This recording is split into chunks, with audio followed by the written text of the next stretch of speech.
반갑습니다. 고2 3월학력 평가 지구과학 원 해설을 함께할 저는 양은혜입니다.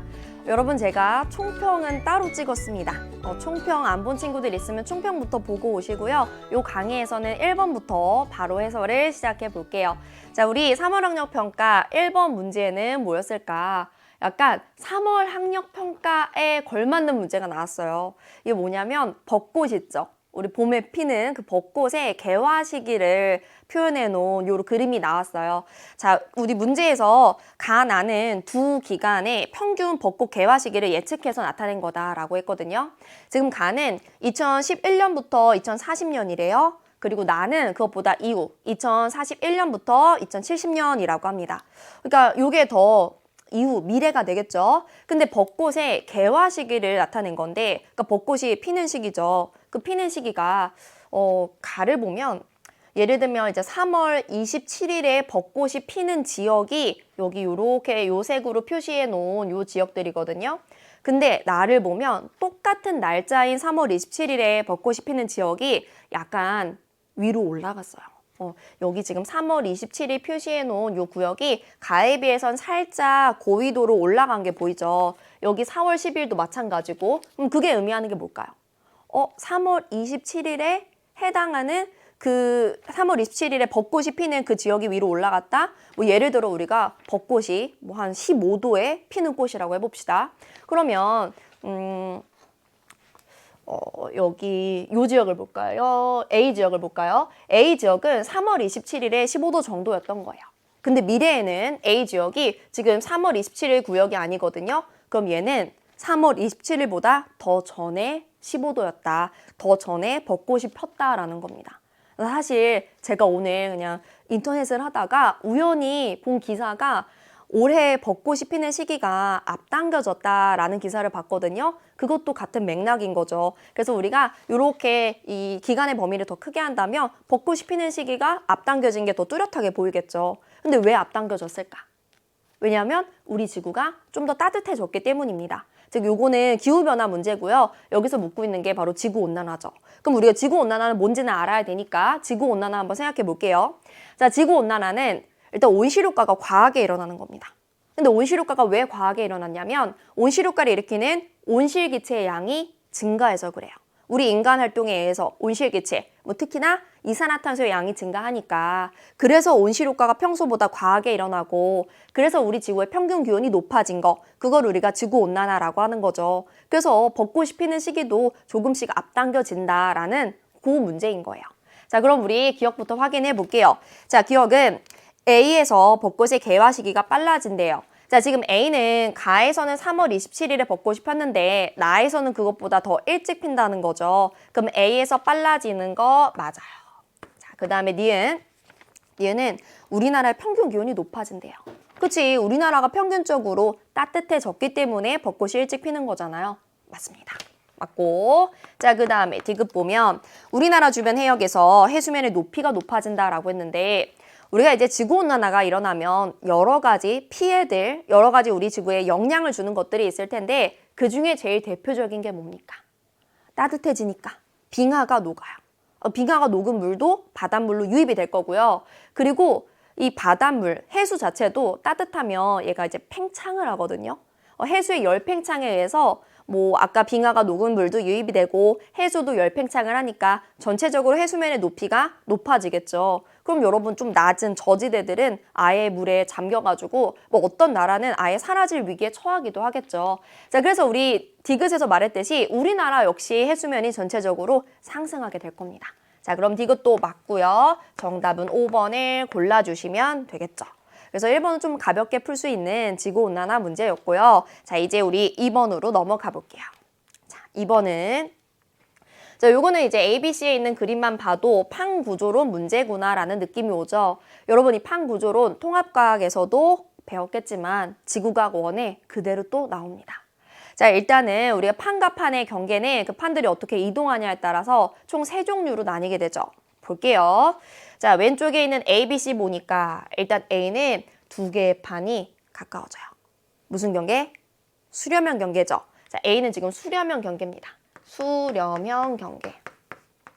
그러면 수렴형 경계에서의 특징은 일단은 얘는 멘틀 대류가 하강하는 멘틀 대류의 하강부고 판이 태어나는 거야 죽는 거야? 죽는 곳이죠. 기존의 판이 소멸하는 장소입니다. 판에 소멸이 일어나요. 소멸. 자, 그리고 사실은 수렴형 경계는 두 가지 유형으로 다시 나뉘죠. 이 두 판 중에 밀도 큰 애가 아래로 가라앉는 섭입형 경계가 있고요. 두 판이 밀도가 둘 다 좀 작아가지고 얘가 가라앉지 않고 두 개가 충돌해서 솟아오르는 충돌형 경계도 있어요. 이럴 때 이제 구겨지면서 습곡 산맥이 생기는 거죠. 충돌형 경계. 근데 여기 나와 있는 걸 보니까 대륙과 대륙이 부딪혀가지고 솟아오르는 지금 충돌형 경계가 그림으로 나와 있는 거예요. 충돌형 경계. 자, 그 다음 B를 보니까 두 개의 판이 멀어지고 있습니다. 발산형 경계죠. 아, 요거는 지금 발산형 경계가 나와 있구나. 그럼 발산형 경계는 멘틀 대류의 상승부고, 그 다음에 얘는 새로운 판이 응애하고 태어나는 곳이죠. 그래서 얘는 새로운 판에 생성이 일어나는 곳이다. 그렇다 보니까 여기 마그마가 올라와서 화산활동이 일어나고, 그리고 얕은 곳에서 천발 지진도 일어난다. 자, 그 다음에 이제 마지막 C를 보니까 두 판이 약간 이렇게 어긋나 있어요. 이런 걸 우리는 보존형 경계라고 합니다. 왜 보존형 경계라고 하게? 판이 생성도 소멸도 하지 않으니까 보존된다라는 뜻인 거야. 자, 그렇게 세 개의 판의 종류를 한번 나눠봤고, 판 경계의 종류를. 근데 여기 오른쪽을 보니까 요 A, B, C의 경계를 어떤 질문 속에 쏙 넣는 거예요. 그래가지고 뭐 예, 아니요 이렇게 갈라졌는데, 일단은 요 기억이라는 어떤 질문을 통해서 A만 예고 B, C는 아니오래요. 그럼 우리 보기 보면서 한번 체크해 볼게요. 자, 일단 동그라미 1번이랑 동그라미 2번에서는 기억에 습곡 산맥이 형성되는가라고 했거든요. 여러분, 습곡 산맥이 형성되는 건 지금 여기 나와 있는 A, B, C 중에 A밖에 없어요. 대륙판 부딪히면 솟아 올라가지고 히말라야 산맥 이런 거 생기잖아요. 그러면 기억은 지금 기억에 습곡 산맥이 형성되는가는 들어가기 괜찮은 거죠. 일단은 1번, 2번은 기억은 통과고, 그 다음에 이제 3번, 4번의 기억부터 볼게요. 자, 거기서 화산활동이 활발한가라고 했는데 이 중에서 화산활동 활발한 거는 B밖에 없거든요. A는 마그마가 만들어질지라도 그 습곡 산맥이 너무 두꺼워서 마그마가 분출할 수가 없어요. 뚫고 나올 수가 없습니다. 그러니까 요 A가 얘가 아니니까 화산활동이 활발한가는 기억에 적합하지 않고, 그 다음에 이제 5번 보면 판이 소멸되는가라고 했습니다. 판의 소멸은 A만 해당하는 거니까 요것도 될 수 있는 거죠. 자, 일단 후보지는 1, 2, 5번이고 이제 우리 니은도 볼게요. 자, 니은 보시면 일단 동그라미 1번에서는 화산활동이 활발한가라고 했거든요. 화산활동이 활발한가라고 해서 얘가 B라는 발산형 경계고 아니오가 C라는 보존형 경계 맞죠. 이 중에 화산활동 활발한 건 B밖에 없으니까. 그러면 일단 우리 정답은 1번이라고 알아낸 거야. 자, 그래도 2, 3번 보기도 쭉 한번 볼게요.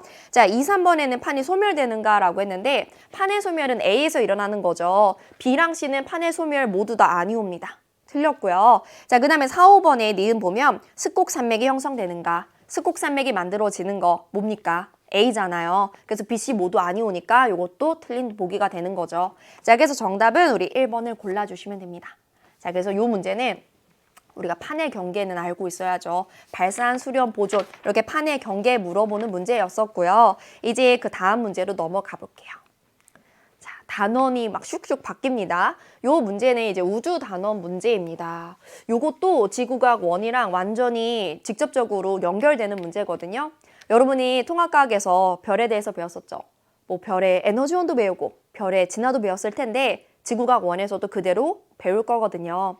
지금 나와 있는 그림이 중심부에서 핵융합 반응이 끝난 가와 나의 내부 구조다라고 했어요. 자, 일단은 핵융합 반응이라는 건 별의 주된 에너지원이에요. 별은 핵융합 반응을 통해서 에너지를 얻습니다.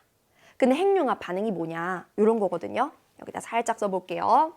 자, 핵융합이라는 건 핵융합은 좀 가벼운 원소들이 모이는 거예요.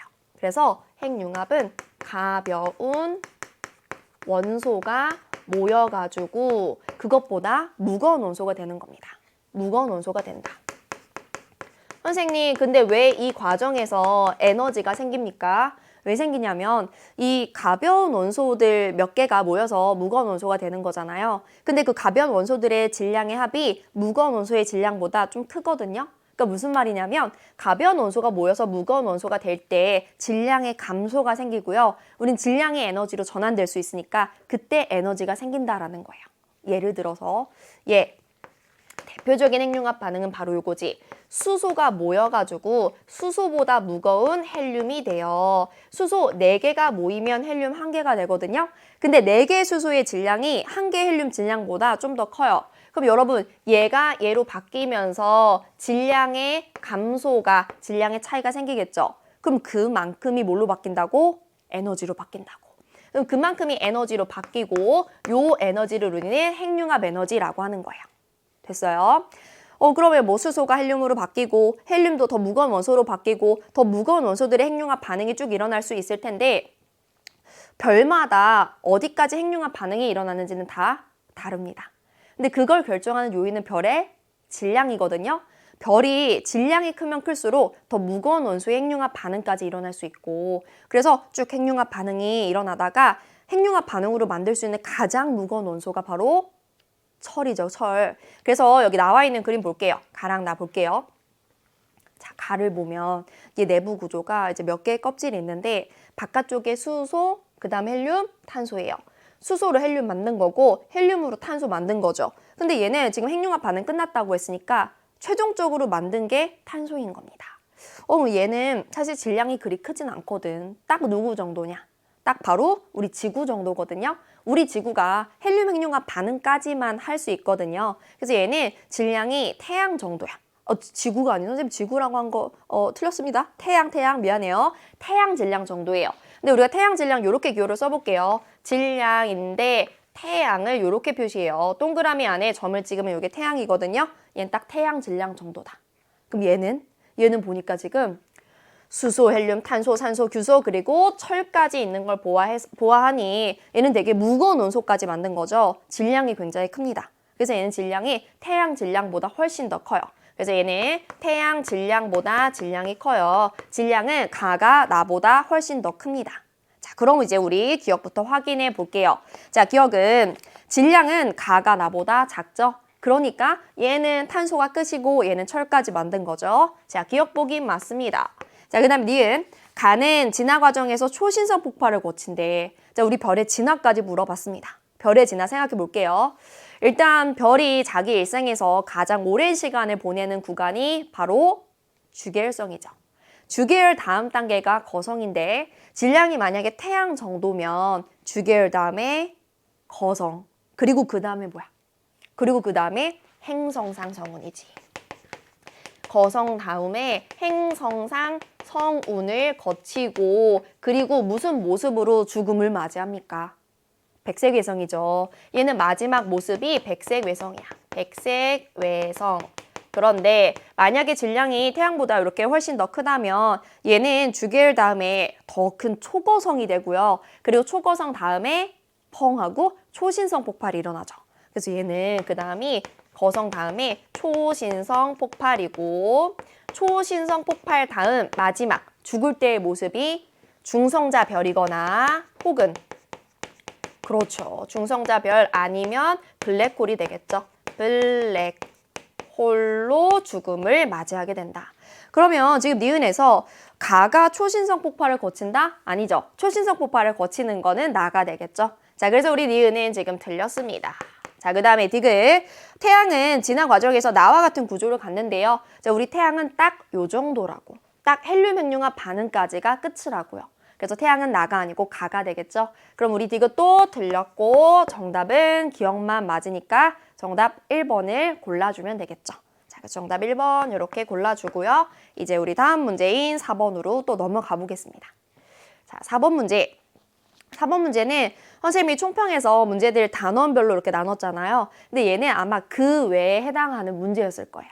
왜냐면 이게 여러분이 이제 통합과학에서 배웠던 내용인데 요걸 지구과학 1에서 다시 배우진 않고요. 사실은 지구과학 2에 다시 나오는 내용입니다. 자, 이 문제 볼게요.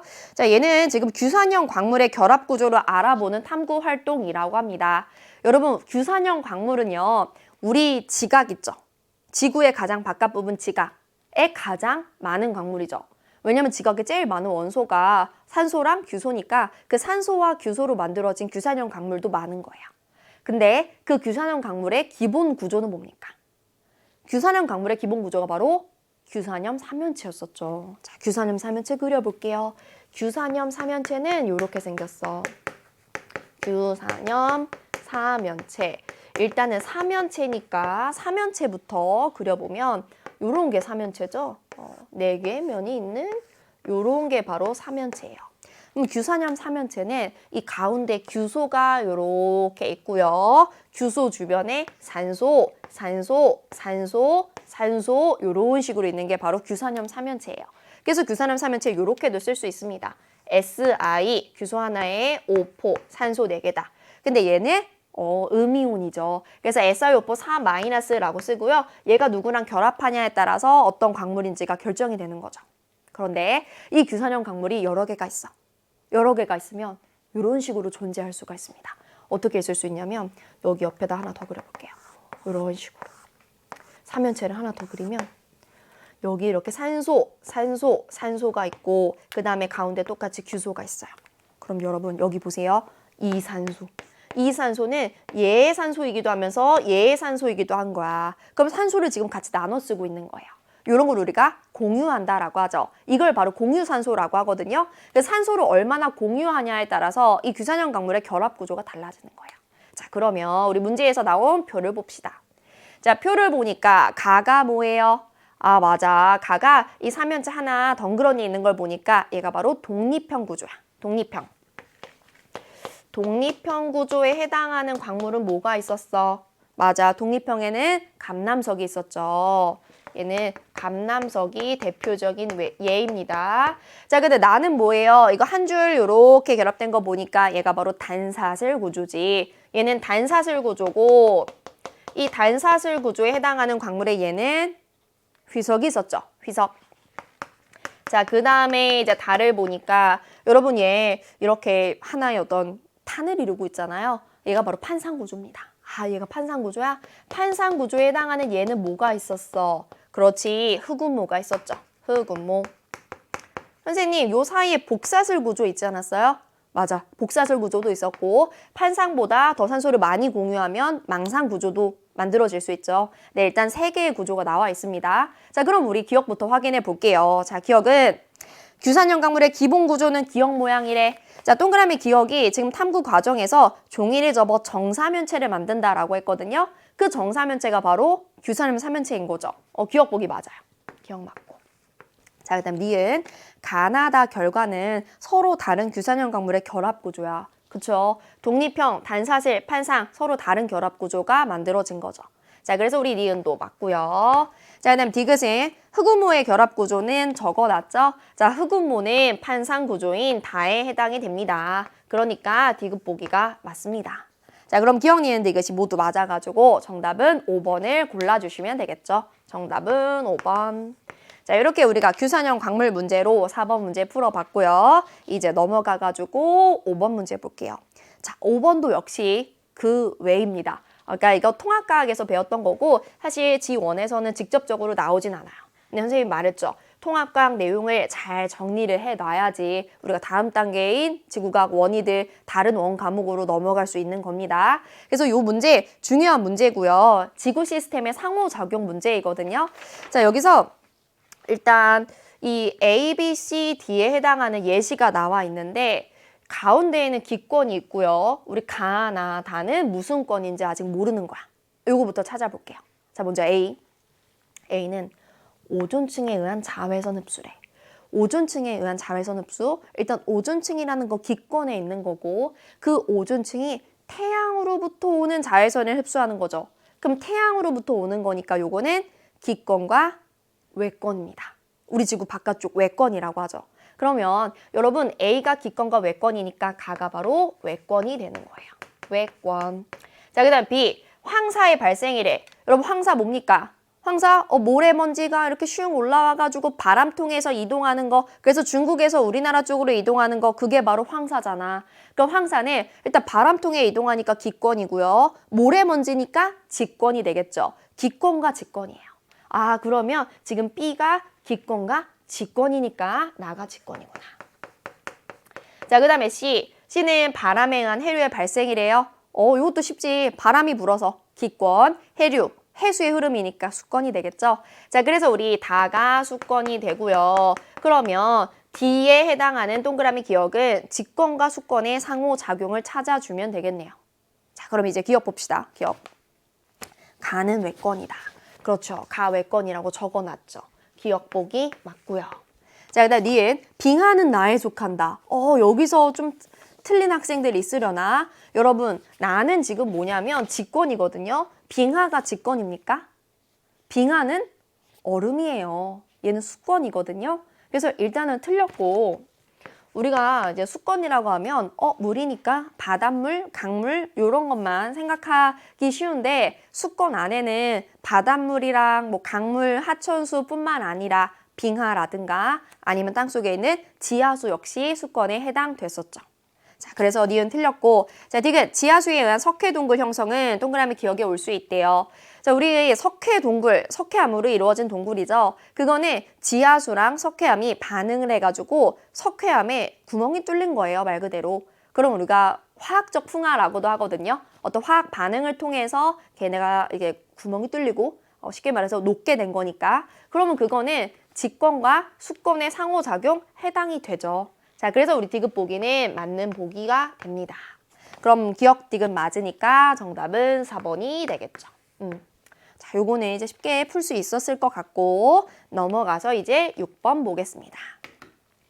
자, 6번은 수권의 층상구조 문제입니다. 우리가 이제 바다에서 그 바다 깊이 들어갈수록 해수의 온도, 그러니까 수온이 어떻게 변하는지에 따라 층을 3개로 나눌 수 있었죠. 요거는 지구과학 1, 그 대기와 해양 파트에 그대로 나오는 내용이에요. 여기서 한번 보고 갈게요. 자, 일단 우리가 해수의 층상 구조라고 하면 총 3개의 층으로 나뉘어졌었고요. 여기다가 한번 다시 그려볼게요. 가로축이 수온이고 지금 요 세로축이 깊이라고 할 때 일반적으로 수온이 어떻게 분포하냐. 처음에 얕은 곳에서 일정하다가 감소하다가 다시 일정합니다. 자, 얕은 곳에서 일정한 여기를 우리는 혼합층이라고 해요. 혼합층. 왜냐하면 여기 수온이 일정한 이유가 대기 중에 바람이 불어가지고 요 정도 깊이까지 해수가 섞였기 때문이거든요. 자, 그 다음에 여기 보면 수온이 점점점 낮아지는 층이 있어요. 여기는 수온 약층이라고 하죠. 이 수온 약층은 아주 안정한 층이다. 자, 그리고 태양빛이 도달하지 않아요. 태양 에너지 도달하지 않아가지고 수온이 굉장히 낮고 깊이에 따라 일정합니다. 여기를 깊은 바다, 심해층이라고 하죠. 여기가 심해층이야. 자, 일단 이렇게 나뉘어진다는 거 봐주시고 지금 여기 A, B, C라는 서로 다른 위도의 지역들이 나와 있는데 일단 우리 A, B, C의 표층 수온을 비교를 하면 위도를 알 수 있습니다. 왜냐하면 그 표층 수온을 결정하는 제일 중요한 요인이 바로 위도거든요. 우리는 고위도일수록 추우니까 표층 수온이 낮을 거고 저위도일수록 따뜻하니까 표층 수온이 높을 것이다. 이렇게 알 수 있잖아요. 그럼 보세요. 지금 여기서 표층 수온 B에서 제일 높으니까 B가 제일 저위도가 될 거고 셋 중에. 그 다음에 표층 수온이 제일 낮은 거 A가 되니까 A가 셋 중에 제일 고위도가 될 거예요. A는 지금 표층 수온이 거의 심층수만큼이나 차갑거든요. 그래서 A는 고위도. 요렇게 적어주고 이제 기억부터 확인해 보겠습니다. 자, 기억은 A는 C보다 고위도에 위치한대요. 바로 물어봤다.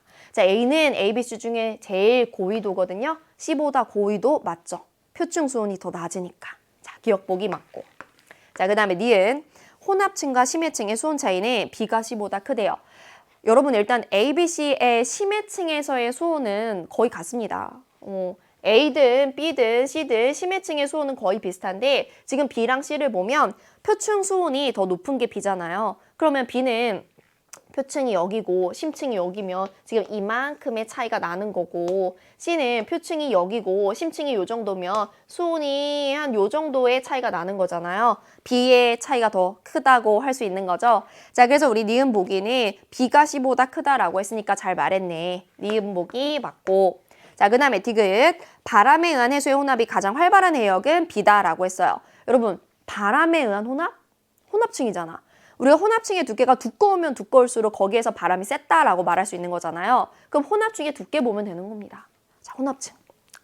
지금 B는 혼합층이 요 정도고 C는 요 정도네. C가 혼합층이 더 두껍네. C가 바람이 더 셌었나 보다. 그럼 디귿에서 지금 바람이 가장 활발했던 거, 그러니까 바람에 의한 혼합이 가장 활발했던 게 B라고 했으니까 이거 반대로 말한 거죠. C가 가장 활발한 거죠. 자, 그래서 디귿이 틀렸고 정답은 기억, 니은 맞으니까 3번을 골라주시면 됩니다. 3번. 자, 요거는 아까도 말했듯이 우리 지구과학원에 그대로 나오는 내용이니까 여기서 한번 봐주시면 좋을 것 같고요. 이제 넘어가서 우리 7번 문제도 보겠습니다. 자, 7번 문제는 요거는 이제 뭔가가 순환을 해요. 여기 보면 이제 육지, 바다, 대기라는 세 개의 장소를 왔다 갔다 하는데 이게 누구의 이동이냐면 바로 물의 이동입니다. 물이 요 세 개의 장소를 왔다 갔다 순환하는 거예요. 근데 일단 이 물이 이렇게 막 왔다 갔다 순환할 때 물의 이동을 일으키는 주된 에너지원은 뭘까? 여러분 우리가 지구에서 에너지원 3개 배웠었는데 지구의 에너지원 뭐 있었지? 지구 에너지원? 그치, 일단은 태양 에너지. 태양 복사 에너지, 그 다음에 우리 지구 안에 지구 내부 에너지, 그리고 마지막에 가장 적은 양의 조력 에너지 이렇게 있었거든요. 근데 이 물의 순환을 일으키는 거는 태양 복사 에너지예요. 왜냐면 여기서 물이 이동하면서 상태 변화를 하잖아요. 여기 보면 이제 강수, 물방울이 되어서 떨어지는 거고 증발, 얘가 원래 물이었던 게 위로 올라가게 되는 거예요. 그러니까 물이 막 상태 변화를 하면서 태양 에너지도 같이 이동한다라는 거 한번 봐주시고 써놓을게요. 여기 이 물의 순환을 일으키는 에너지는 태양 에너지에 해당이 됩니다. 그 다음에 지금 보면 바다는 강수랑 증발 중에 증발이 더 많아요. 그럼 우리가 단순하게 생각하면 바다로 들어오는 물보다 나가는 물이 더 많네? 그럼 바닷물은 점점 줄어드나? 지금 얘네들의 차이를 보니까 한 36 정도가 되거든요. 증발이 36만큼이나 더 많아요. 그러면 바닷물이 줄어들어? 근데 그렇지 않잖아. 어디선가 바닷물로 36만큼이 더 들어오는 거야. 어디에서 들어오냐면 육지에서 들어옵니다. 여기 육지에서 바다 쪽으로 36만큼 들어오고요. 그럼 육지도 보니까 얘는 36만큼 뭔가 남아야 되는 거죠. 그래서 얘는 이제 육지에서 빠져나가는 증발과 육지로 들어오는 강수 중에 강수의 양이 36만큼 더 많은 거니까 60에다가 36을 더하면 96이죠. 그래서 96이 요 A에 해당하는 숫자다라고 구할 수 있겠네. 그리고 대기에서도 대기로 들어오는 지금 증발의 합과 대기에서 나가는 요 강수의 합 계산해 보면 그거 역시 같을 겁니다. 그러니까 뭔가 평형을 이루면서 순환한다라는 거죠. 자, 그럼 이제 우리 기억부터 보면서 얘기해 볼게요. 자, 기억. 물의 순환을 일으키는 주요 에너지원은 태양 에너지 맞죠? 물이 상태 변화하면서 태양 에너지도 같이 이동한다라고 했으니까. 기억 보기는 맞습니다. 맞고. 자, 니은 A는 60이다. 여러분 저기 A 보니까 A 60 아니고 96이잖아요. 그쵸? 자, 그래서 니은은 틀렸고요. 그 다음에 이제 디귿 볼게요. 디귿은 기억 과정에서 암석의 풍화 침식이 일어난대. 기억 과정이 뭐냐면 육지에서 바다로 물이 이동하는 거야. 요 이동이라는 건 제가 육지 그려볼게요. 막 이렇게 육지 있어요. 그리고 그 옆에 바다 있어요. 이 육지에서 바다로 물이 이동하는 건데 그 이동은 어떻게 이동이 일어나냐면 요런 식으로 위쪽에 뭐 강물이나 하천수를 통해서 이동할 수도 있고요. 아니면 요런 식으로 아래쪽으로 지하수의 형태로 이동할 수도 있습니다. 얘는 이제 하천이라고 적어 놓을게요. 그러면 여러분 하천이 이렇게 바다 쪽으로 흐르면 당연히 여기 지형을 변화시키겠죠. 깎겠죠. 즉 풍화가 일어날 수밖에 없는 겁니다. 그러면 우리 이 기억 과정에서 풍화가 일어난다. 맞는 보기가 되는 거죠. 자, 그래서 디귿 보기도 맞고요. 그럼 기억 디귿 맞으니까 정답은 3번이라고 골라주시면 되겠죠. 자, 이렇게 우리 물의 순환 문제도 풀어봤고요. 이제 넘어갑니다. 넘어가서 8번 문제 볼게요. 자, 8번 문제, 방금 풀었던 7번 문제랑 되게 비슷하게 생겼다. 얘도 역시 순환이에요. 근데 얘는 누구의 순환이냐? 탄소입니다. 탄소 C. 탄소 C도 얘도 이제 땅, 직권, 그리고 물, 수권, 아니면 대기, 기권 막 왔다 갔다 거리거든요. 근데 이 탄소가 왔다 갔다 하면서 그 형태가 조금씩 달라져요. 일단은 탄소의 형태부터 우리 한번 생각해 봅시다. 만약에 탄소가 대기에 있다. 기권에 있다. 그러면 무슨 형태로 주로 있을까?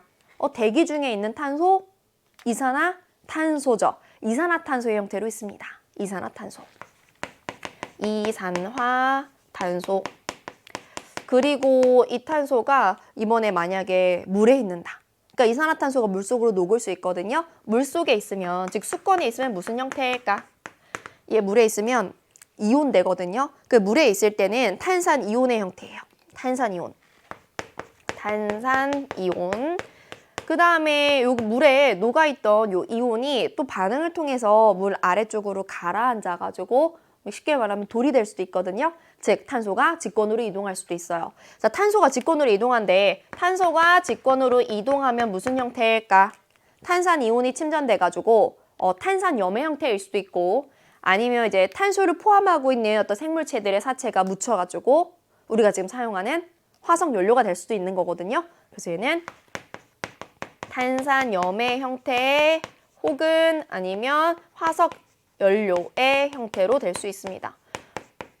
요 정도로 적어 놓을게요. 물론 탄소가 우리 인간 같은 생물 안에 있을 수도 있겠죠. 그럴 땐 탄소는 유기화합물의 형태로 있습니다. 그래서 여기서 탄소가 어떻게 이동할 수 있는지 예를 들면 화산 분출에 의해서 직권에 있던 탄소가 기권으로 이동할 수 있다. 그런 예시들이 쭉 나와 있는 거예요. 그럼 일단은 보기 보면서 그림을 확인을 해볼게요. 자, 기억부터. 기억은 수온이 상승하면 A 과정으로 이동하는 탄소의 양이 감소한대. 자, 일단 수온이 상승하면 지금 A는 뭐냐면 여기 방출이라는 건 물속에 녹아있던 애가 이제 대기 중으로 방출이 되는 거고 반대로 용해라는 건 대기 중에 있던 이산화탄소가 물속에 녹아서 이온되는 거거든요. 근데 이산화탄소는 기체잖아요. 근데 기체는 어떨 때 물에 잘 녹냐면 우리 사이다 생각하면 되잖아요. 사이다 냉장고에 보관하잖아. 그래서 수온이 낮을수록 더 기체의 용해도가 높습니다. 근데 여기서는 수온이 높아진다라고 했잖아요. 수온이 상승하면 기체의 용해도는 낮아지고 그러면 용해보다는 거꾸로 방출이 늘어나게 되겠죠. 그래서 A 과정으로 이동하는 건 더 늘어나게 되는 거예요. 그래서 우리는 기억 보기 틀렸고 기억은 틀렸고 자, 그 다음에 니은 B 과정에서 탄소는 생물권에서 직권으로 이동한대. B가 어디 있어? B가 여기 있다. B는 지금 뭐냐면 여기 지금 나무가 있어요. 나무 여기 소도 있고 이런 생물들이 있는데 얘네가 화석 연료로 바뀐다. 즉 화석 연료의 생성이다라고 했거든요. 여러분 화석 연료, 석탄, 석유, 천연가스 이런 게 어떻게 만들어질까? 결국에 생물의 사체들이 쌓이고 오랜 기간 압력을 받으면서 화석 연료가 되는 거거든요. 그럼 얘는 생물권에서 직권으로 이동한다고 볼 수 있는 거죠. 그 대표적인 예가 우리 석탄이 뭘로 만들어졌습니까? 석탄의 재료. 석탄의 재료가 바로 고사리 같은 양치식물이거든요. 양치식물이 묻혀가지고 우리의 사용하는 화석연료 석탄이 되는 겁니다. 생물권에서 직권으로 이동하는 거 맞고요. 자, 그 다음에 디귿. 탄소는 기권에서 대부분 이산화탄소의 형태로 존재한다고 적어놨죠. 자, 그래서 우리 디귿 보기 맞고요. 선생님 여기서 하나만 더 질문해 볼게요. 그래서 지금은 탄소가 어느 권에 제일 많을까? 지금은 탄소가 직권에 제일 많이 분포합니다. 라는 것도 여기서 봐주면 좋겠네. 자, 이렇게 우리가 탄소의 순환 받고 이제 우리 9번 문제로 넘어가 볼게요. 자, 9번 중요. 왜 중요하냐? 우리 이제 지구과학 1 공부를 할 거잖아요. 지구과학 1에 나오는 내용입니다. 선생님이 10번을 아까 총평에서 주목할 만한 문제다라고 했었는데 10번 문제랑 9번 문제가 어찌 보면 같은 맥락이거든요. 지질시대 내용이에요. 지질시대라고 하면 고생대, 중생대, 신생대 이런 것들 그 지질시대마다 어떤 특정한 생물들이 살았고 그 생물들의 화석을 표준화석이라고 하고 근데 우린 지질시대 생물뿐만 아니라 그 지질시대에 일어난 어떤 주요 사건들도 알아둬야 되고요. 그걸 우리가 9번, 10번에서 확인해 볼 겁니다. 자, 먼저 첫 번째 9번 문제고 여기는 화석이 나와 있어요. 먼저 가의 화폐석. 이 화폐석은 무슨 시대의 생물일까? 무슨 시대? 신생대 생물이에요. 얘는 신생대의 표준화석이야. 신생대에만 살던 애고 그리고 얘 육지에 살았을까? 바다에 살았을까? 바다에 살았습니다. 얘는 해양 생물입니다. 그러면 어디에서 이제 화폐석이 화석이 나온 거예요. 그럼 우린 이렇게 해석할 수 있겠지. 요거 신생대에 만들어진 지층이고 여기 옛날에 바다였었구나. 이렇게 해석을 하는 거야. 자, 그럼 나는 동글동글동글 얘가 바로 암모나이트죠. 암모나이트는 무슨 시대? 중생대입니다. 중생대. 중생대고 얘 어디에 살았을까? 여러분 얘 살아생전의 모습은 이렇거든요. 이런 식으로 이게 다리고 그림 못 그리지만 여기 눈이에요. 이런 식으로 있는데 이 단단한 껍질 부분만 화석으로 남은 거죠. 얘 딱 봐도 어디에 살 것 같아? 바다에 살 것 같죠. 얘도 해양 생물입니다. 해양. 자, 마지막 다 삼엽충. 삼엽충 많이 들어봤죠? 얘 무슨 시대? 고생대죠. 삼엽충은 얘 고생대고 어디에 살았을까? 고생대 바다에 그 바닥을 기어다녔다고요. 얘도 역시 해양 생물이에요. 해양 생물. 자, 이렇게 우리가 시대와 어떤 환경에 살았었는지 적어놨고요. 이제 우리 기억부터 확인해 보겠습니다. 자, 기억은 가는 나보다 먼저 번성했대. 여러분, 가는 신생대고 나는 중생대인데 어떻게 가가 나보다 먼저겠습니까? 기억 틀렸죠? 기억 틀렸고. 자, 그 다음에 니은. 다가 번성했던 시기에 포유류가 번성했대. 자, 일단 다가 번성했던 시기는 고생대고요. 고생대의 포유류가 번성했을까? 선생님, 고생대의 포유류? 우리 생물들이 이제 어느 시기에 번성했는지 그거를 일단 이런 막 삼엽충 암모나이트 보기 전에 이제 큰 틀로 본다면 이렇게 씁니다. 양파포. 여기다 한번 적어볼게요. 양파포. 아무 뭐 의미는 없어요. 그냥 선생님이 외우는 방법이에요. 양파포. 양파포. 이렇게 적어놓고 어가 뭘까? 어류. 얘가 어류고 양이 양서류. 그 다음에 파가 파충류. 그럼 포는 알겠다. 포가 포유류 이렇게 되겠죠. 양파포의 순서로 생물들이 등장했고요. 얘네들이 이제 번성했을 시대를 써본다면 번성은 언제 했냐라고 하면 어류나 양서류 요 두 개는 고생대에 번성했습니다. 고생대에 번성했고 그 다음에 파충류는 중생대에 번성을 했고요. 마지막 포유류는 신생대에 번성했습니다. 얘는 이제 신생대야. 근데 니은에서 뭐라고 했어? 다 시기는 고생대인데 고생대에 포유류가 번성했다고? 아니잖아요. 그쵸? 그래서 우리 니은 보기는 틀린 거예요. 니은 보기 틀렸고. 그 다음에 이제 디귿 볼게요. 나와 나는 바다에서 살았다고 합니다. 여러분 지금 여기 나온 가나다 모두 바다에 살던 애들이죠? 모두 바다에 살던 생물들입니다. 그래서 우리 디귿만 맞은 거니까 정답이 2번이 되는 거죠. 정답은 2번을 골라주시면 됩니다. 자, 이렇게 우리가 9번에서 지질시대의 생물들을 확인을 했고요. 이제 선생님이 주목할 만한 문제로 찍었던 10번 문제로 넘어가 볼게요. 자, 10번. 자, 10번도 역시 지질시대를 묻는 건데 얘는 생물도 묻지만 생물뿐만 아니라 지질시대에 일어났던 어떤 주요 사건들을 묻고 있는 거거든요. 제일 왼쪽부터 볼게요. 제일 왼쪽에 우리 지구의 탄생이래. 지구 언제 탄생했을까? 우리 지구 나이를 생각해 보면 되죠. 지구 나이가 몇 살일까요? 지구 한 46억 년 정도 나이 먹었거든요. 그러니까 지금으로부터 46억 년 전에 우리 지구가 탄생했습니다. 그러면 일단은 요거는 46억 년 전이야. 46억 년 전. 그리고 시간이 흘러서 최초의 생물이 출현했대요. 최초로 이제 생물이란 게 만들어지기 시작한 거야. 그때쯤에 등장한 게 남세균이라고 해서 최초로 광합성을 한 생물도 요때쯤에 등장했겠네. 그쵸? 근데 이 최초로 생물이 출현한 거는 우리 지질시대, 성캄브리아 시대, 고생대, 중생대, 신생대 중에 성캄브리아 시대에 해당이 되거든요. 그래서 얘는 제가 선 이렇게 적어 놓을게요. 성캄까지 적을까? 성캄브리아 시대. 자, 그 다음에 이제 나를 보면 육상식물이 출현했대요. 우리 최초로 생물이 등장한 거는 당연히 바다였을 겁니다. 왜냐면 옛날에는 육지가 위험했어요. 왜 위험했냐면 아까 전에 그 상호작용에서 오존층이 자외선 차단 이런 문구 나왔었는데 옛날에는 오존층이 없었기 때문에 자외선이 그냥 직방으로 우리 지구로 들어왔거든요. 그래서 우리 육지는 너무 위험했습니다. 그러니까 생물들이 바다에서만 살았던 거지.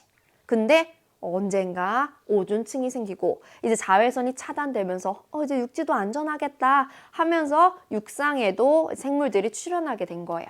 그때가 언제냐? 고생대예요. 고생대 한 중간 정도에 등장을 했어요. 그래서 육상 생물이라고 하면 이제 식물 동물인데 식물이랑 동물 중엔 식물이 더 용감하게 먼저 출현을 한 거예요. 그래서 육상식물의 출현 요건 이제 고생대 중기야. 고생대 중기. 자, 그 다음에 판게아가 분리됐대. 판게아? 여러분 판게아가 뭘까요? 판게아 이따가도 나올 건데. 판게아는 여러 흩어져 있던 대륙들이 모여가지고 다 합쳐진 초대륙이죠. 이 판게아는 언제 만들어졌습니까? 고생대 말에 만들어졌거든요. 그래서 중생대 초까지 유지가 됐거든요. 그럼 여기 판게아가 분리라는 거는 한 고생대 말 아니면 중생대 초 이렇게 볼 수 있는 거예요. 중생대 초라고 해볼게요. 중생대 초. 자, 그 다음에 이제 공룡이 멸종됐대. 공룡은 언제 번성했던 애야? 다 알지. 우리 쥐라기 공원 알잖아요. 중생대에 번성했던 생물입니다. 근데 그 공룡이 멸종됐다는 거 이제 중생대가 끝났다는 거죠. 그래서 공룡의 멸종은 중생대 말이에요. 중생대 말. 선생님, 그러면 여기 다라고 적혀 있는 거는 중생대 초부터 중생대 말까지 그 사이에 있는 구간이니까 그냥 다가 대략 중생대네요. 맞습니다. 요게 중생대예요. 요게 중생대다. 자, 그러면 요렇게 해놓고 우리 기억부터 확인하는 거예요. 자, 기억. 자, 기억은 가기간에 생성된 지층에서는 스트로마톨라이트가 산출된대. 스트로마톨라이트가 뭐냐면 아까 말했던 최초로 광합성화라는 생물인 남세균이 남긴 흔적이에요. 어떻게 보면 남세균의 화석이라고 볼 수 있는 거예요. 그럼 남세균의 흔적인 스트로마톨라이트가 가에서 만들어졌다고? 말도 안 되는 거지. 남세균도 생물인데 생물이 최초로 출현하기 전에 남세균이 등장했다는 게 말이 안 되잖아요.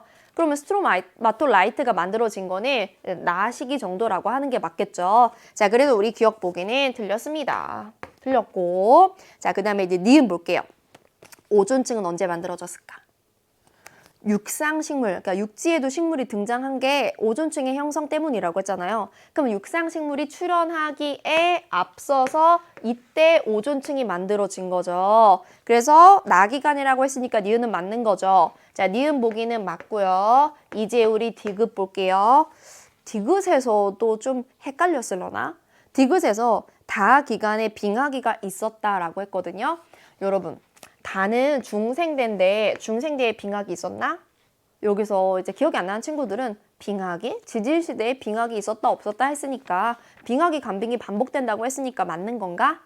했을 수도 있는데 중생대의 가장 큰 특징, 중생대 기후의 특징, 중생대에 유일하게 얘는 빙하기가 없었거든요. 중생대는 그 기간 내내 온난했습니다. 빙하기가 없었어요. 그래서 중생대엔 빙하기가 없었다. 디귿 틀렸으니까 니은만 맞아가지고 정답이 2번이 되는 거죠. 여기 보니까 오답률이 높더라고요. 여러분이 이제 지질시대를 공부는 했지만 그 각 지질시대에 일어난 조금 세세한 사건들까지는 잘 공부가 안 되어 있었나 봐요. 만약에 이 문제를 틀린 친구들은 이거 어차피 지구과학 원에서도 중요하게 다루는 내용이니까 여기서 알아가는 게 좋을 것 같습니다. 자, 이제 넘어가가지고 우리 11번 문제도 볼게요. 자, 11번 문제도 선생님이 주목할 만하다라고 찍었던 문제고요. 이것도 방금 전에 풀었던 10번 문제랑 이 문제의 형태는 되게 비슷한데 요거는 지구 탄생부터를 보는 게 아니고 우주 탄생부터를 보는 거예요. 우리 우주. 우주가 처음에 어떻게 만들어졌고 시간이 흐르면서 우주가 어떻게 변해왔는지 요 얘기를 해볼 겁니다. 자, 일단 우리 빅뱅 우주론이라고 들어봤어요? 빅뱅 우주론. 우주라는 건 되게 고온고밀도의 한 점에서 폭발하면서 만들어졌다라는 거고요. 그러면서 우주가 팽창 중이다라는 거거든요. 자, 그래서 사건의 순서가 가나다라 이렇게 나와 있는데 맨 처음에 보면 쿼크랑 전자가 만들어졌대요. 이제 작은 입자의 단위 쿼크랑 전자가 만들어졌고 그리고 나서 이제 저 쿼크 있죠. 쿼크가 3개씩 모인 거야. 쿼크가 3개씩 모여가지고 어떤 조합일 때는 양성자가 또 어떤 조합일 때는 중성자가 되는 거예요. 그래서 이제 중성자와 양성자가 만들어졌습니다. 그리고 이제 다에서는 헬륨 원자핵이 만들어졌대요. 여러분 헬륨 원자핵을 만들려면 양성자 2개랑 중성자 2개가 결합이 됐겠죠. 이렇게 계속 좀 큰 단위를 만드는 거예요. 이렇게 헬륨 원자핵을 만들고 근데 아직까지 저기 있던 전자 있죠. 가에 있는 전자. 얘는 여기 보이지가 않아요. 뭔가랑 결합하지 않았어. 그러면 이때는 우리 우주가 어떤 상황이냐면 전자랑 빛 있죠, 빛. 빛이랑 막 엉켜 있는 상태야. 그래서 빛이 쫙 직진하지 못해가지고 우리 우주가 불투명합니다. 근데 그러다가 이제 마지막에 원자를 만들어요. 원자를 만든다는 건 뭐야? 원자 핵과 전자가 결합된다는 거죠. 그럼 이제 전자가 어딘가에 이제 소속이 된 거잖아요. 구속된 거잖아요. 그럼 전체 입자의 수가 줄어들게 되니까 이제 빛이 엉켜 있는 게 아니고 쫙 하고 퍼지게 됩니다. 그래서 비로소 이 라 단계에서 우주 공간에 쫙 하고 빛이 퍼진다. 요게 바로 우주 배경 복사다라는 거죠. 이때 우주 배경 복사가 생기는 거예요. 우주 배경 복사. 이 우주 배경 복사가 생기는 시점은 우리가 알아놔야 돼. 이 우주 배경 복사는 우주가 태어나고부터 얼마 후에 만들어졌을까? 한 38만 년 후에 만들어졌어요. 38만 년 정도 우주가 나이를 먹었을 때 이 우주 배경 복사가 만들어진 겁니다. 그리고 여러분 우주는요, 저기 이전부터 만들어져서 이렇게 시간이 흐르면서 점점 우주가 팽창하면서 식는다고 알고 있잖아요. 우주가 점점 식어요. 그래서 우주 전체의 온도가 떨어지고 있는 거거든요. 그래서 우리는 라로 갈수록 우주의 온도가 감소해요. 그래서 요 라에서 우주 배경 복사를 방출했을 그 당시에 우주의 온도는 대략 한 3000 켈빈 정도였습니다. 요때 우주는 3000 켈빈이다. 3000 켈빈. 자, 그 다음에 이것도 한번 얘기해 볼까? 여기서 온도가 점점 낮아진다라고 했는데 우리는 온도랑 파장이 좀 반대 관계다라고 알고 있잖아요. 그래서 이 우주 배경 복사가 처음에 해당하는 파장이 있었을 거예요. 3000 켈빈에 해당하는 파장이. 근데 그 파장은 점점 어떻게 될까? 온도랑 반대니까 온도가 점점 낮아지면 파장은 점점 길어지게 되겠죠. 그래서 이렇게 시간이 흘러가면서 우주 배경 복사의 파장은 점점 길어진다. 요게 빅뱅 우주론의 대략적인 내용이었었죠. 됐죠? 요것도 역시 G1에서 그대로 나오는 내용입니다. 자, 그러면 여기까지 하고 우리 이제 기억부터 확인해 볼게요. 자, 기억. 우주의 온도는 가일 때가 나일 때보다 낮다. 우주의 온도는 일단 라 방향으로 갈수록 낮아지는 건데 그러면 가랑 나 비교하면 나가 더 낮은 거니까 기억보기 틀렸지. 자, 기억보기 틀렸고. 자, 그 다음에 니은 우주 배경 복사는 언제 방출됐습니까? 원자가 만들어지면서 전자가 원자핵과 결합하면서 우주 배경 복사 쫙 만들어진 거죠. 그러면 라에 만들어진 거죠? 니은 보기 틀렸습니다. 자, 그 다음에 디귿 볼게요. 자, 디귿은 라일 때 우주의 나이가 약 38만 년 맞죠? 그때 우주 배경 복사가 만들어진 겁니다. 그래서 디귿만 맞으니까 정답은 2번을 골라주시면 되겠죠? 정답은 2번. 자, 요것도 우리 우주가 이렇게 시간이 지남에 따라서 어떻게 뭐 변화가 일어나게 되는지 이런 거 되게 중요한 내용이니까 이 문제에서 꼭 알아가시고 우리 이제 넘어가서 12번을 볼 건데 선생님 좀 깜짝 놀란 게 12번은 어렵지 않은데 12번이 오답률이 높더라고요. 그래서 왜 높을까 고민을 해봤죠. 약간 암기가 안 돼서가 아닐까 기본적인 내용들이. 이게 지금 대기대순환과 해수의 표층순환 문제인데요. 이것도 지구과학 원에 그대로 나오는 내용이에요. 여러분 1학년 때 배웠던 거 그대로. 지금 일단은 왼쪽에 있는 게 대기대순환이죠. 여기 남반구거든요. 근데 남반구라고 해서 어려울 게 없는 게 우리 북반구랑 대칭이에요. 그래서 여기 저위도의 무역풍, 중위도의 편서풍, 고위도의 극동풍이 있고 대기대순환도 한번 빠르게 그려볼까? 자, 적도에서는 따뜻해서 상승하고 이런 식으로 순환이 생긴다. 무슨 순환? 헤들리 순환. 자, 그 다음에 우리 극지방부터 할게요. 여기 90도 너무 추워요. 그래서 이렇게 하강이 일어나고요. 이런 식으로 자연스럽게 순환을 만듭니다. 요게 극순환이 되겠죠. 그 다음에 여기 얘가 하강하니까 같이 하강, 얘가 상승하니까 같이 상승하면서 요렇게 순환이 하나 더 생기고요. 요게 바로 페렐 순환이에요. 페렐. 요게 헤들리 순환. 됐죠? 그럼 이런 것도 쓸 수 있겠다. 상승하네? 저기압. 하강하네? 공기 뭐야? 고기압. 여기는 저기압. 여기 고기압. 저고 저고의 기압 배치. 그러면 우린 저기압은 날씨가 어때? 구름이 생기고 비가 옵니다. 여기도 구름이 생기고 비가 옵니다. 여기는 강수량이 많은데 이런 고압대는 반대가 되겠죠. 특히나 30도 보면 여기는 강수보다 증발이 많이 일어나서 여기 유명한 사막들이 생기는 위도잖아요.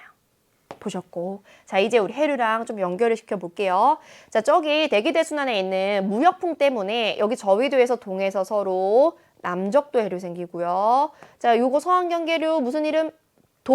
오스트레일리아 해류 있고요. 그 다음에 A 중요하다. A가 뭘까? A는 요 위도상에 방해하는 대륙이 없어서 우리 지구를 한 바퀴 돈다고. 얘가 바로 남극순환해류예요. 남극순환해류. 얘 뭐에 의해서 만들어졌다? 편서풍에 의해서 만들어진 해류예요. 그래서 이렇게 서에서 동으로 흐르는 거거든요. 극이 있다고 극동풍이라고 생각하시면 안 됩니다. 그리고 여기 페루 해류까지 이렇게 아열대 순환이 나와 있습니다. 자, 그럼 우리 기억부터 확인해 볼게요. 자, 여러분 기억 보시면 기억은 남이 30도 지역은 대체로 증발량이 강수량보다 많다? 맞죠. 우리 증발이 더 많기 때문에 여기 건조해서 사막 생긴다라고 했습니다.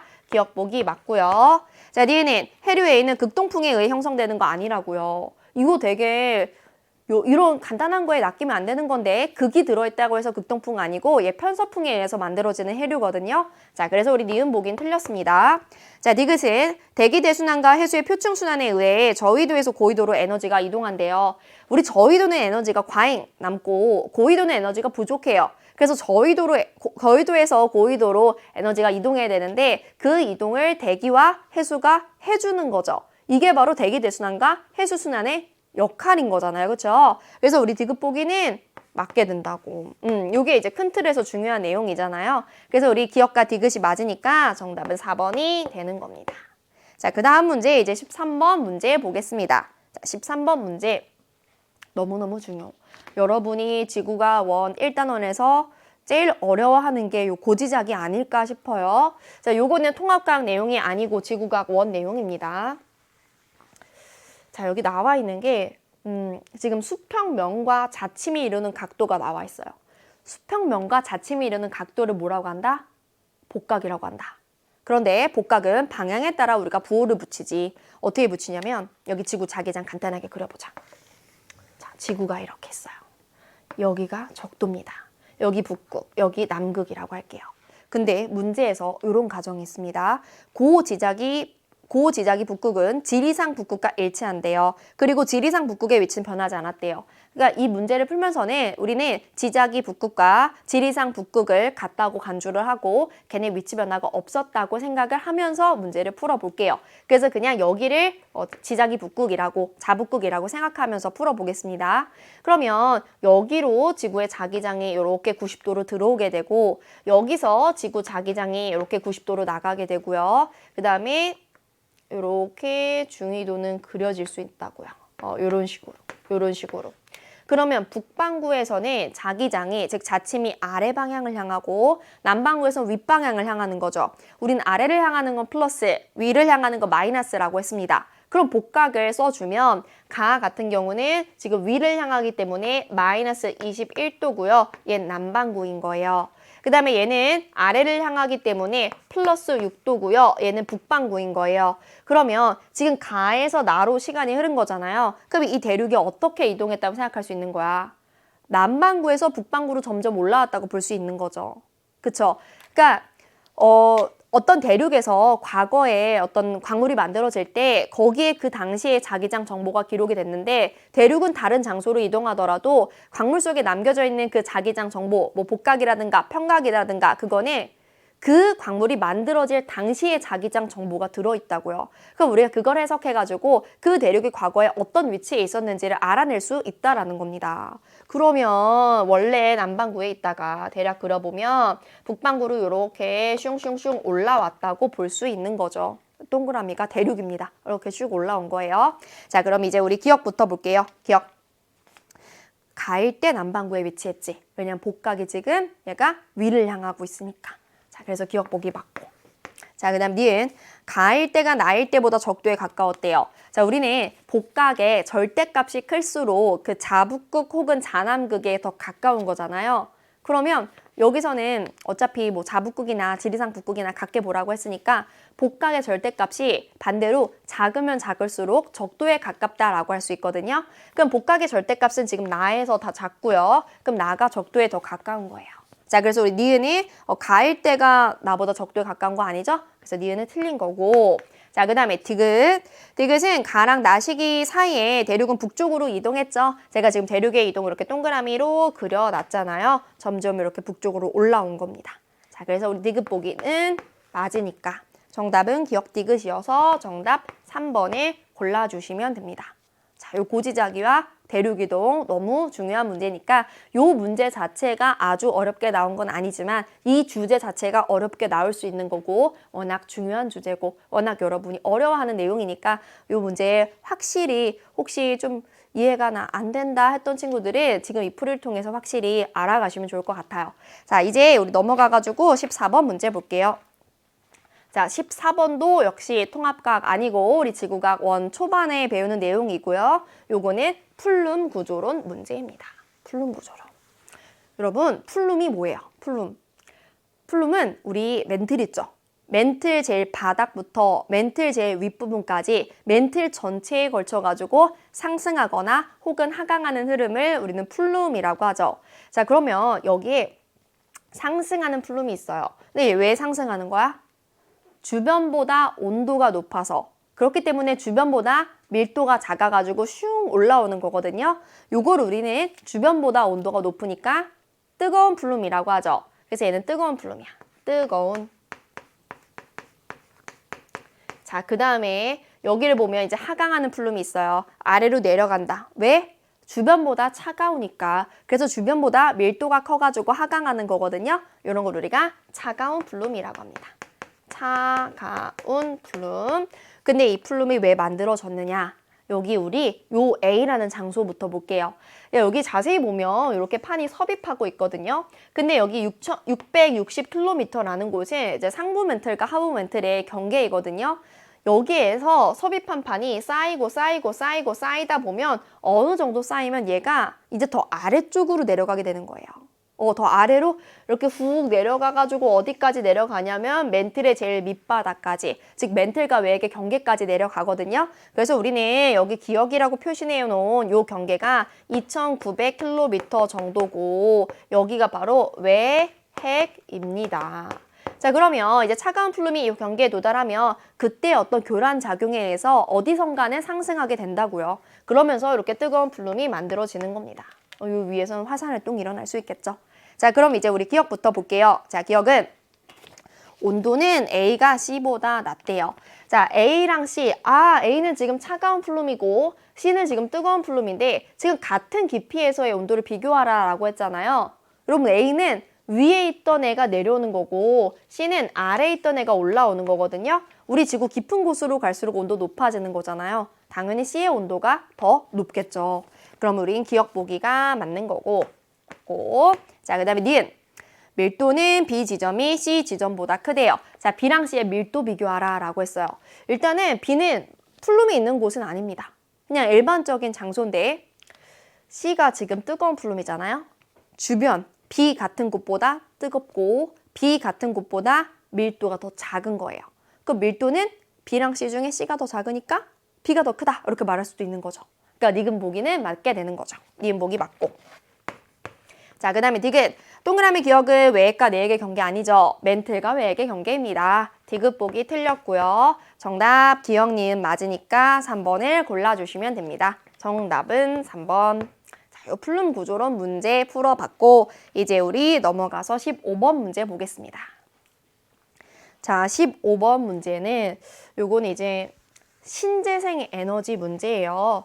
우리가 이제 환경 오염을 좀 덜 시키는 방식으로도 전기를 얻어보자 하면서 뭐 태양열 발전, 태양광 발전, 아니면 뭐 풍력 발전, 파력 발전 이런 것들 배웠었는데 그때 나온 겁니다. 이 그림 아래에 있는 설명 읽으면서 볼게요. 자, 그림 아래에 이 발전은 밀물과 썰물에 의해 나타나는 바닷물의 높이 차이를 이용해서 전기 에너지를 생성한다라고 했어요. 자, 일단은 밀물과 썰물이란 건 우리 알고 있는 밀물, 썰물 그러면서 갯벌 생기는 그 현상을 말하는 거죠. 우리 지구의 그 세 가지 에너지원 중에 조력 에너지에 의한 현상인 거고 그리고 여기선 지금 뭐를 이용한다라고 했냐면 중요한 말 있다. 바닷물의 무슨 차이? 높이 차이를 이용한대요. 그러니까 여기다가 우리가 이런 어떤 방조제를 설치를 하는 거예요. 쉽게 말하면 벽을 만드는 겁니다. 여기도 사실 원래 바다였거든요. 그리고 여기 생략되어 있는 게 여기 이제 육지가 있을 거예요.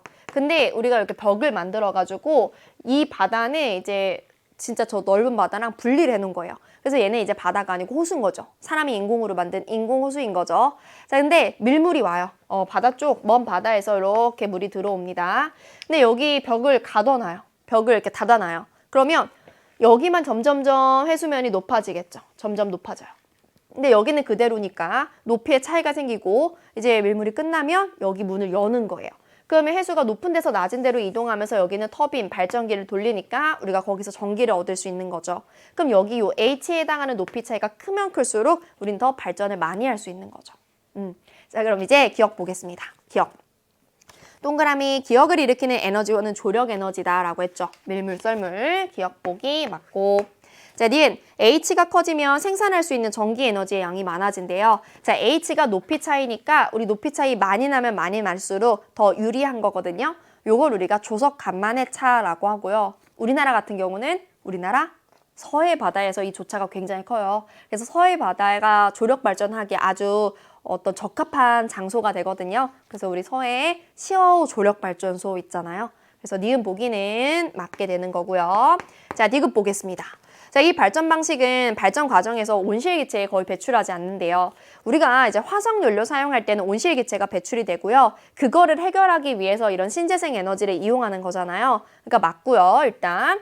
근데 그렇다고 해서 얘가 뭐 단점이 아예 없느냐? 얘도 단점이 있기는 합니다. 왜냐면 여기 이제 밀물, 썰물 하면서 갯벌이 원래 있던 장소인데 우리가 그걸 일부러 막은 거니까 갯벌 생태계가 파괴된다. 이런 단점이 있기는 하지만 어쨌건 화석 연료를 사용할 때처럼 그 온실기체가 많이 나오지는 않는다라는 거죠. 자, 그래서 기억, 니은, 디귿이 모두 맞고요. 정답은 5번을 골라주시면 됩니다. 됐죠? 자, 이제 넘어가가지고 우리 16번 문제도 볼게요. 자, 요 문제는 엘니뇨, 라니냐 문제.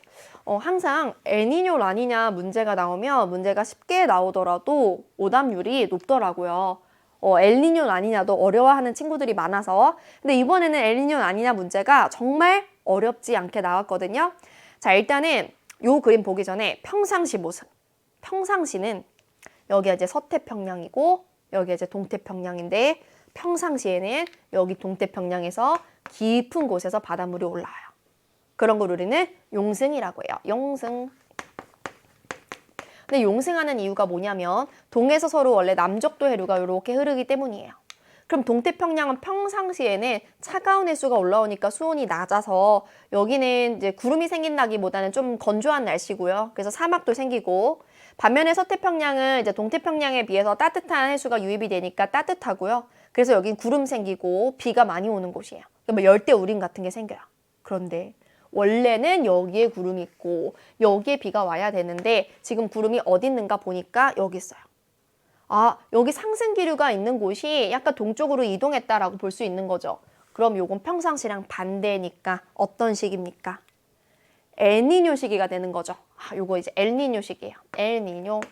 근데 엘니뇨 시기는 원인이 뭡니까? 엘니뇨 시기는 결국에 무역풍이 약화되기 때문에 엘니뇨가 생기는 거거든요. 무역풍의 약화.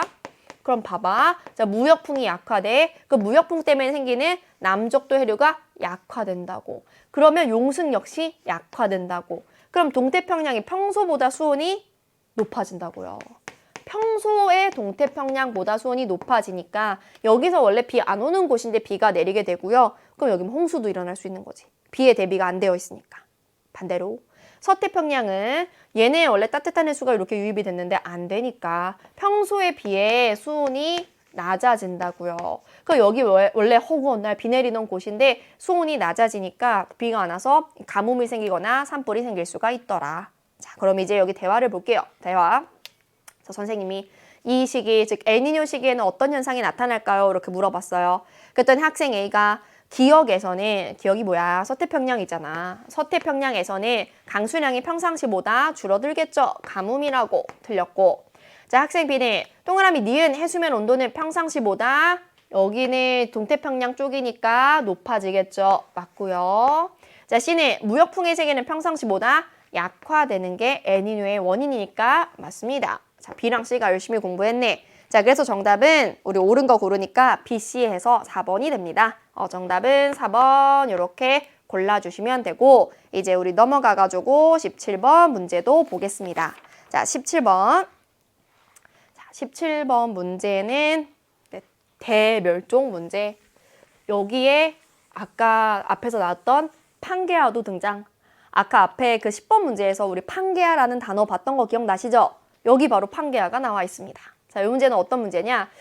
지금 여기에 시간이 몇 억 년 전인지 나와 있고 여기 화살표로 표시되어 있는 요게 바로 대멸종이 일어난 구간을 그 지점을 표시를 한 거거든요. 대멸종이란 거 이제 생물수가 훅 하고 감소했다는 거죠. 근데 여러분 이 멸종이라는 게, 즉 생물수의 변화라는 게 우리가 지질시대를 구분한 기준이 되기도 하거든요. 그러면 이제 멸종이 지질시대 동안 5번이 일어났어요. 1차부터 5차까지 이렇게 일어났는데 그 중에 이제 3차에 해당하는 멸종이 가장 큰 대멸종이거든요. 여기서 볼게요. 시간이 지금 요렇게 흐른 거니까 얘가 1차, 얘가 2차, 얘가 3차, 얘가 4차, 얘가 5차가 되겠죠. 보니까 우리가 3차에서 이 생물 과일수가 훅 하고 제일 많이 감소한 거가 보입니다. 그리고 1차, 2차 고생대고요. 3차가 이제 고생대 말에 판게아가 형성되면서 대멸종이 일어난 거거든요. 그리고 여러분 우리가 이제 요거는 알아둬야 된다. 여기다 한번 적어볼게요. 지질시대 중에 고생대, 그 다음에 중생대, 그 다음에 신생대 이렇게 있을 때 요 각 지질시대가 언제부터 언제까지인지 이거 알고 있어야 되거든요. 고생대는 5.4억 년 전부터 2.5억 년 전까지를 우리가 고생대라고 하고요. 그럼 중생대는 2.5억 년 전부터 시작해가지고 대략 한 0.65억 년 전까지를 우리가 중생대 끝, 신생대 시작이라고 봐요. 그럼 여기다가 시대를 표시할 수 있다. 보면 여기가 대략 5.4 되잖아요. 그쵸? 그리고 여기가 한 대략 2.5 되잖아요. 이 A라는 대멸종이 일어났을 때 여기 요 구간이 뭐라고? 요 구간이 고생대라고.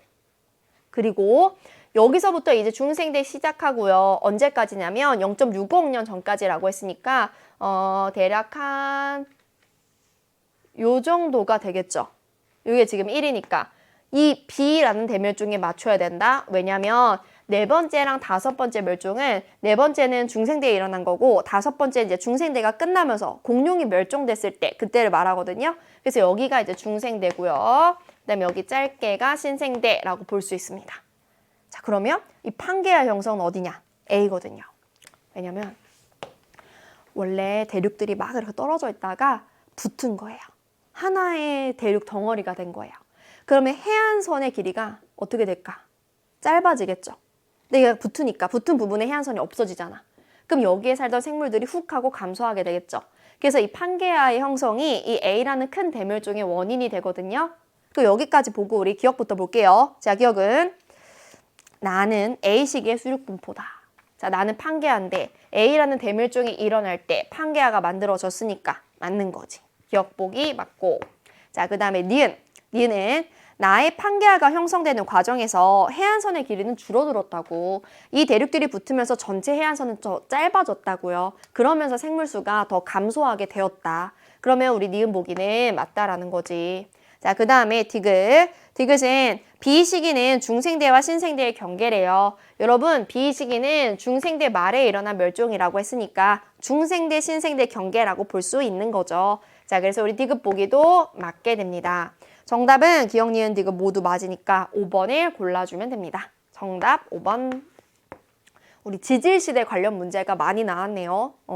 자, 그 다음에 이제 18번 문제. 자, 18번 문제도 이것도 지구과학 원이랑 직접적으로 연결되는 건 아니고 사실은 여러분이 통합과학에서 배웠던 내용이긴 한데 이게 이제 지2에 나오는 내용이거든요. 지금은 그냥 통합과학 내용을 복습한다 정도로 생각하고 봐볼게요. 우리 태양계가 어떻게 만들어졌는지. 우리 지구가 속해 있는 이제 태양, 그리고 태양이 거느리고 있는 수금지와 목토천의 이런 식구들, 얘네를 합쳐가지고 우리가 태양계라고 하죠. 자, 그 태양계가 어떻게 만들어졌을까? 일단 태양계를 만드는 재료는 뭘까? 태양계를 만드는 재료는 별을 만드는 재료와 똑같습니다. 성간물질이에요. 근데 우리가 성간물질이 막 많아가지고 성간물질이 유독 많이 모여있는 곳을 성운이라고 하잖아요. 그래서 태양계도 역시 성운에서부터 출발합니다. 자, 그래서 우리는 여기 성운 찾아보면 여기에 성운이 있잖아요. 그래서 성운이 있고 그 성운이 성간 물질들의 모임이니까 성간 물질끼리 서로 끌어당겨가지고 수축하게 되고요. 수축만 하는 게 아니고 동시에 회전까지 해요. 그래서 성운의 수축과 회전, 요게 바로 첫 번째 일어난 사건인 거죠. 됐죠? 문제에서 순서대로 나타났다라고 했으니까 그냥 순서대로 보면 되겠네. 자, 근데 얘가 수축을 할 때 사실 요 연직 방향으로 더 수축을 다 잘하게 돼요. 그 이유는 이제 G2에서 나중에 배우게 될 거고.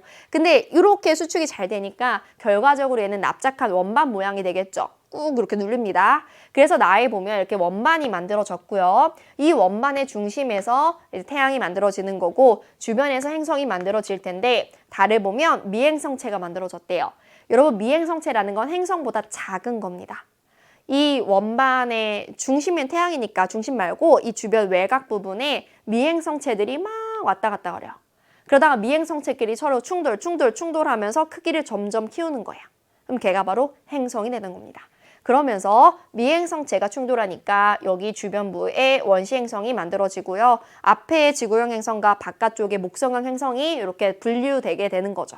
됐죠? 자, 이게 바로 우리 태양계가 만들어진 어떤 스토리입니다. 자, 그럼 이제 우리 기억부터 볼게요. 자, 기억은 성운 중심부의 온도는 가가 나보다 높대. 여러분, 성운이 지금 가 나에서 수축하고 있잖아요. 근데 얘가 수축하면 수축할수록 중력 수축 에너지, 별의 에너지원 중에 하나인데 이렇게 중력 수축할수록 점점 온도는 높아지거든요. 그래서 온도는 가랑 나중에 나에서 더 높게 되는 거예요. 그러면 기억 보기는 가가 나보다 높다라고 했으니까 틀린 거죠. 기억 보기 틀렸고. 자, 그 다음에 니은 볼게요. 니은은 다의 미행성체는 주로 태양 원반의 중앙이 아니고 외곽부, 주변부에서 만들어진 거죠. 자, 그래서 우리 니은은 잘못 말했습니다. 틀렸고. 자, 그 다음에 이제 디귿. 라의 원시행성은 미행성체들의 충돌을 거쳐서 만들어진대요. 맞죠? 미행성체 그 쪼끄맹이들이 붙고 붙어가지고 원시행성을 만들게 된 겁니다. 그럼 디귿만 맞으니까 정답은 2번이 되겠죠. 그러니까 선생님이 아까 요거 이제 통합각 내용이고 지원이랑은 직접 연결이 안 된다라고 했죠. 그 요걸 내 의도는 통합각에서 요거 중요한 내용이니까 한번 복습하세요. 이런 의도잖아요. 그렇죠? 그러니까 어렵게 나오지는 않는다고요. 여러분이 맞아, 통합각에서 우리 1학년 때 이런 거 배웠었지, 우리 태양계 성운에서부터 출발했지, 요 정도 그냥 잊지 말아야 될 핵심 개념만 알아가시면 된다고요. 됐죠? 자, 이제 넘어가가지고 우리 2문제 남았다. 이제 19번 문제 볼게요. 자, 19번. 자, 19번은 지진 문제인데 선생님이 이 문제를 이제 구분을 할 때 고체지구에 넣었지만 사실 뭐 여기에서 해일이라는 단어도 등장하는 거 보니까 유체지구, 대기와 해양이랑도 또 연결되는 문제거든요. 문제 읽어볼게요. 자, 문제에서 요거는 이제 2021년 12월 한 달 동안 인도네시아 주변에서 발생한 규모 4.5 이상인 지진의 발생 지점을 나타냈다라고 했고요. 여기 안에 이 그림 아래에 있는 글도 한번 읽어볼게요. 자, 그래서 12월 14일에 A에서 규모 7.3의 지진이 발생했고 이 지진으로 지진 해일이 발생했대요. 여러분, 지진 해일이 뭡니까? 지진 해일이라는 건 해안가에 그 파도가 아주 높게, 비정상적으로 높게 오는 거를 우리가 해일이라고 하잖아요. 그래서 이제 해안가가 물에 잠기는 그런 일도 해일 당시에 일어나잖아요. 근데 해일의 원인은 2가지가 있습니다. 해일은 지금 여기 나왔듯이 뭐 지진에 의해서도 만들어질 수 있고 아니면 태풍. 여러분, 태풍은 고기압일까 저기압일까? 태풍은 완전 저기압이거든요. 태풍은 우리가 열대저기압이라고도 하는데 그런 저기압에 의해서도 해일이 만들어질 수 있어요. 지진과 그 다음에 저기압. 이 2가지 원인이 해일을 만드는 대표적인 원인인데 이 중에 지금 지진 해일이 생겼다라고 했어요. 그리고 여기 지진이 발생한 지점을 보니까 여기 요 선이 판의 경계래요. 근데 판의 경계 위에 거의 지진이 발생하고 있어요. 우리 알고 있는 거지. 원래 판의 경계에서 지진이나 화산 활동 등의 지각 변동이 잘 일어나고 그걸 설명하는 걸 판구조론이라고 하잖아요. 그럼 이 정도로 봐두고 우리 기억부터 보겠습니다. 자, 기억. 동그라미 기억은 지구 내부 에너지에 의해 발생했대요. 자, 동그라미 기억이 지진인데 지진은 어떤 에너지에 의해 발생했을까? 우리 지구의 근원 에너지 물어보는 보기 계속 나오고 있는데 지구의 근원 에너지 3가지 있어요. 태양 복사, 지구 내부, 그리고 조력 에너지 있습니다. 아까 태양 복사에 관한 어떤 물의 순환 문제 나왔고, 그리고 조력 에너지에 관해서 조력 발전 문제 나왔고, 지구 내부 나올 차례가 됐다. 그쵸? 자, 우리는 지구 내부 에너지에 의해서 설명할 수 있는 건 지각 변동이었어요. 지진이나 화산 활동, 걔네들의 근원 에너지는 바로 지구 내부 에너지거든요. 그럼 기억 보기는 잘 말한 거죠. 기억 보기는 맞습니다. 기억 맞고. 자, 그 다음에 니은은 지진은 판의 중앙보다 경계 부근에서 주로 발생한대요. 이건 그냥 자료 해석하면 되는 거 아닌가? 문제에서 판의 경계가 나와 있고 거기에 지진 발생 지점이 찍혀 있으니까 중앙보다는 주변에서 자주 발생하는 거죠. 일단 니은은 맞고요. 근데 니은에서 요 얘기도 해볼게요. 그래서 여기서도 보이듯이 지각 변동은 대부분은 판의 경계에서 일어나는데 보니까 판 경계가 아니고 어떤 하나의 판 내부에 판 중심부에서도 화산 활동이 일어날 때도 있더라. 그래서 우리가 그것도 설명해야 되니까 만든 게 바로 플룸 구조론이었죠. 이렇게 다 연결이 되는 거야. 그래서 우리가 이제 지각 변동을 설명할 때는 판 구조론과 플룸 구조론 두 가지로 설명을 할 수 있는 거죠. 자, 그럼 이제 디귿 보기. 자, 디귿은 동그라미 니은은 해안 저지대의 침수 피해를 일으킨대. 여러분 해안 저지대가 뭡니까?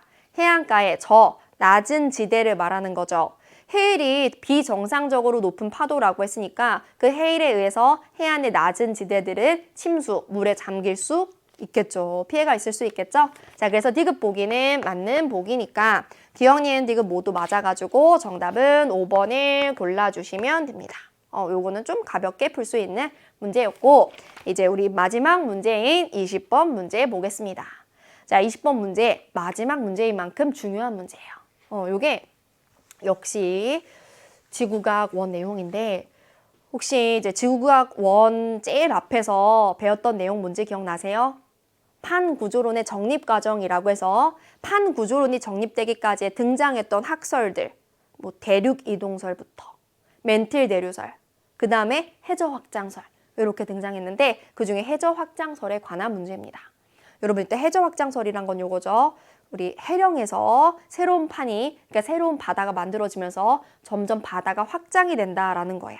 근데 이 문제에서 나온 게 뭐냐면 지금 이 자료가 어느 해양저의 A에서 D 지점까지 해령을 수직으로 가로질러서 측정한 해양 지각의 나이래요. 나이. 일단은 해령이란 건 뭐야? 바다 아래에 있는 해저, 산맥을 우리가 해령이라고 하죠. 해령은 보통 우리 이렇게 그려요. 해령이 이런 식으로 산맥을 그리잖아요. 근데 얘가 쭉 이렇게 이어져 있는 거죠. 무슨 말이냐면 이런 식으로 잘 그릴 수 있을까? 이런 식으로 산이 쭉 이어져 있는 거거든요. 근데 여기서 해령을 수직으로 잘랐다라고 했으니까 지금 이 해령의 수직으로 이렇게 잘라가지고 A, B, C, D 지점을 본 거라고요. 근데 우리 해령의 특징을 알죠? 여러분 해령이란 건 멘틀 대류의 상승부고 그래서 두 개의 판이 멀어지는 발산형 경계이고요. 여기서는 새로운 판이, 새로운 지각이 만들어지는 생성이 되는 장소예요. 그럼 여러분 여기에는 이 만들어진 지각이 완전히 아기인 거야. 방금 태어난 거야. 나이가 아주 어린 거예요. 그런데 여기서 만들어졌으면 뭐해? 또 다른 애가 계속 여기서 태어나니까 얘는 언젠가 이제 밀려가야겠죠. 내가 여기서 태어났지만 새로운 애가 또 태어나면 나는 옆으로 밀려가는 거예요. 그래서 우리 결과적으로 보면 이 해령에서 거리가 멀수록 지각의 나이가 어떻게 되더라? 많아지더라. 그러면 이게 바로 지각의 나이 자료인데 지각의 나이가 제일 어릴 때 C죠? 거기가 바로 해령인 거예요. 여기 해령이다. 그리고 지금 해령에서 멀어질수록 점점점 나이 많아지는 거 보이죠? 그 다음에 선생님 근데 완전히 뭐 대칭이 아닌데요? 이거 어떻게 해석해야 되죠? 이거 어떻게 해석하냐면 이렇게 해석하는 거예요. 지금 B랑 D를 보자. 얘네가 나이가 똑같으니까. 지금 B가 200만 년이고 그리고 D도 200만 년의 나이를 먹었어요. 근데 이 B도 원래 옛날에는 태어났을 시절이 있다고요. 여기에서 태어난 거잖아요. 그럼 이걸 어떻게 해석하는 거냐면 이 B가 속한 판은요. 200만 년이라는 기간 동안 요만큼을 이동한 거고 이 D가 속한 판은 똑같이 200만 년이라는 기간 동안 얘는 같은 기간 동안 이만큼 이동하게 된 거예요. 그럼 누가 더 이동 속도가 빠른 겁니까? D가 더 빠르다. 이렇게 볼 수 있는 거죠. 이 정도까지 해석하고 이제 기억 보기부터 보겠습니다. 자, 기억 볼게요. 자, 시에서 해양 지각이 생성이 되죠. 해령이니까 새로운 판이 태어나는 장소다. 기억 보기 맞고. 자, 그 다음에 니은은 해저 퇴적물의 두께는 A보다 B에서 두껍대요. 자, 우리 이 생성이 되면 이때부터 퇴적이 되는 거니까 나이가 많을수록 그만큼 퇴적이 일어난 기간도 긴 거잖아요. 그럼 해령에서 멀수록 해저 퇴적물의 모두 두께도 두껍다고요. 퇴적물의 두께가 두껍더라. 그럼 지금 A랑 B랑 비교하라라고 했으니까 해령에서 더 멀리 떨어진 A에서 퇴적물의 두께가 더 두껍겠죠. 그럼 우리 니은 보기는 틀렸고, 자, 디귿 최근 200만 년 동안 판의 평균 이동 속도 아까 이미 비교했습니다. B가 속한 판은 에게 요만큼 갔는데 D가 속한 판은 이만큼이나 같은 기간 동안에 갔다고요. 그럼 D가 속한 판이 더 빠른 거죠. 그래서 우리 디귿 보기는 틀리게 말했고요. 정답은 기억만 맞으니까 1번을 골라주시면 됩니다. 자, 이렇게 해가지고 우리가 20문제를 다 선생님이랑 같이 해설해 봤어요. 여러분 좀 많이 알아가고 많이 가져가는 시간이었으면 좋겠습니다. 자, 끝까지 듣느냐고 고생 많으셨고요. 그럼 우리는 나중에 다른 강의에서 다시 만날게요. 고생하셨습니다. 안녕.